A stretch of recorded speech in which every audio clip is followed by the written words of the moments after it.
राज्यातील विविध धरणं, जलाशय आणि जलस्रोतांमध्ये उपलब्ध असलेला पाणीसाठा संरक्षित करा. सुरू असलेली पाण्याची आवर्तनं तात्काळ बंद करा, असे आदेश जलसंपदा विभागाचे प्रधान सचिव एकनाथ डवले यांनी सर्व विभागीय आयुक्त आणि जिल्हाधिकाऱ्यांना दिलेत. हवामान विभागाने व्यक्त केलेल्या अंदाजानुसार यावर्षी एल निनोचा प्रभाव राहण्याची शक्यता आहे. जिल्हाधिकारी आणि संबंधित अधिकाऱ्यांनी कार्यक्षेत्रातील धरणं आणि जलाशयांमधील उपलब्ध पाणीसाठ्याचा तातडीने आढावा घ्यावा. अत्यावश्यक परिस्थिती वगळता पिण्याच्या पाण्यासाठी राखीव ठेवलेला पाण्याचा वापर इतर कोणत्याही कारणांसाठी करू नये. 31 ऑगस्ट पर्यंत सर्व शहरी ग्रामीण भागात अखंडित पिण्याच्या पाण्याचा पुरवठा होईल. यासाठी पाणी जपून वापरा.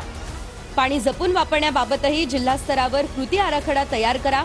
प्रधान सचिवांच्या संबंधित अधिकाऱ्यांना या सूचना. धरणं, कालवे, नद्या, तलाव आणि इतर जलस्रोतांमधून होणारा अनधिकृत बेकायदेशीर पाणी उपसा हा तात्काळ थांबवण्यासाठी विशेष मोहीम राबवा.